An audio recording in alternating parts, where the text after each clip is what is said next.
आणि त्याचबरोबर गेडाम साहेब ह्या दोघांनी लक्ष घातलं पाहिजे. जर अधिकारी काम करत नसतील तर मग त्यांच्यावर सुद्धा कारवाई करायला पाहिजे.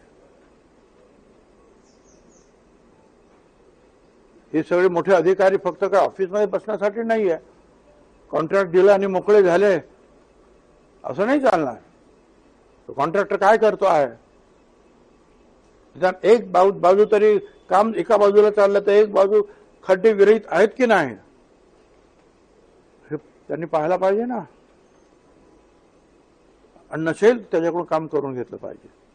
साहेब, पण याच्यामध्ये महापालिका प्रशासन जे आहे ते असं सांगताय का हे काम जे आहे ते प्राधिकरणाचं आहे, कुंभमेळा प्राधिकरणाचं आहे? महानगरपालिकेला मला सांगायचं, मी मुंबई महानगरपालिकेत होतो आणि 2 वेळा महापौर होतो. कोणी कुंभमेळा असेल नाही, काही असेल नाही, काही असेल, पण शेवटी ज्या प्रत्येक गोष्टीची जबाबदारी ही महानगरपालिकेवरच आहे. ती रस्त्याची असेल, पाण्याची असेल किंवा बांधकामाची असेल, या सगळ्यांची जबाबदारी. त्यांना वाटत असेल की हे कुंभमेळ्याचं काम त्यांनी त्यांना बोलवून घेतलं पाहिजे, सांगितलं पाहिजे माझं काम नाही त्याचं काम आहे असं म्हणून चालायचं नाही. जबाबदारी घ्यावीच लागेल महानगरपालिकेच्या आयुक्तांना. एक वीट जरी इकडची तिकडे करायची असेल तर महानगरपालिकेची परवानगी लागते. आणि मग महानगरपालिकेचे असे चांगले झालेले रस्ते, त्याची जर ही दुर्दशा होत असेल तर त्यांनी विचारायला नको. त्यांना तो अधिकार आहे. कमिशनर 100% सिनियर आहेत, सिनियर अधिकारी आहेत, ते विचारू शकतात सगळं. काल त्या कोसकर कुटुंबियांच्या पत्नी 2 तास महापालिकेत बसून होत्या, आंदोलन करत होत्या.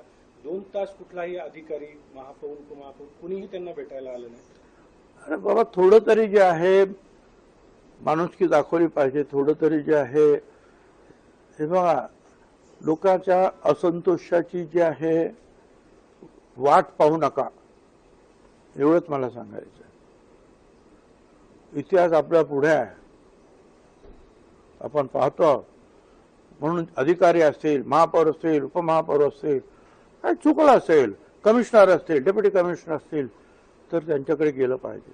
संविधाना आपण जे त्यांच्या पुढे दाखवल्या पाहिजेत की जे झालं त्याच्याबद्दल ते सुद्धा दुःखी आहे, हे दाखवलं गेलं पाहिजे ना.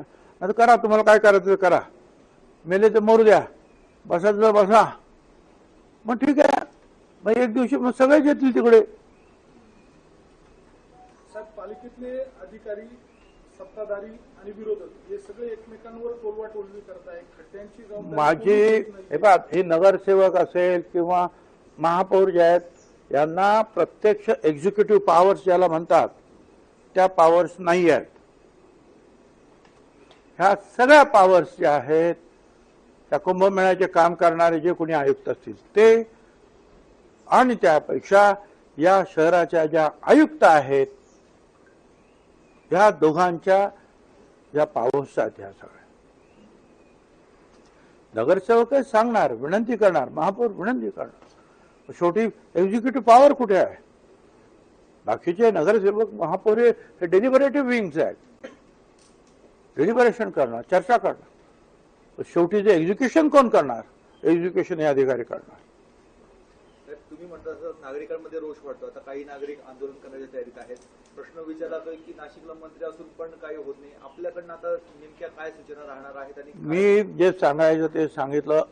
असंतोषाची वाट पाहू नका, याच्यामध्ये मला वाटतं सगळं आलेलं आहे. धन्यवाद. राहुल गांधी देश की युवा को भड़काने का काम कर रहे हैं, तो उसको लेकर क्या कहेंगे? राहुल गांधी देश की युवा को भड़काने का काम कर रहे हैं. हाँ, मैं गली वाले है, सब दिल्ली वाले हैं. मैं क्या बात कर सकता हूँ.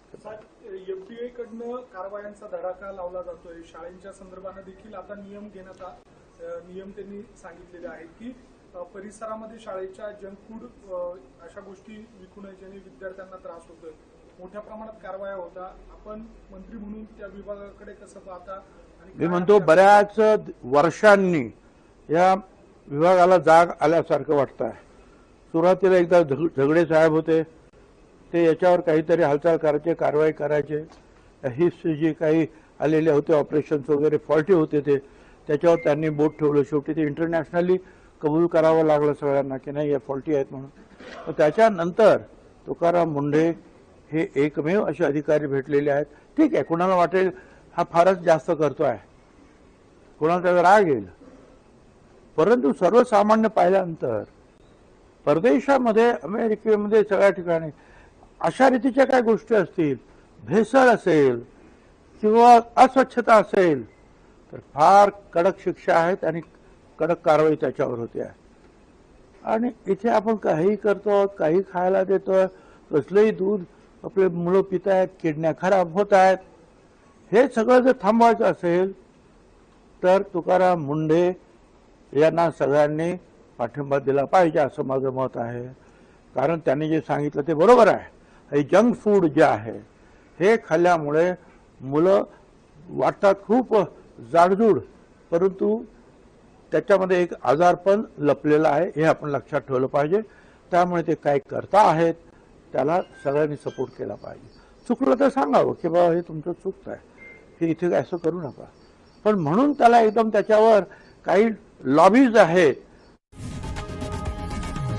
लोकशाही मराठी ऐका, पहा, जागरूक रहा.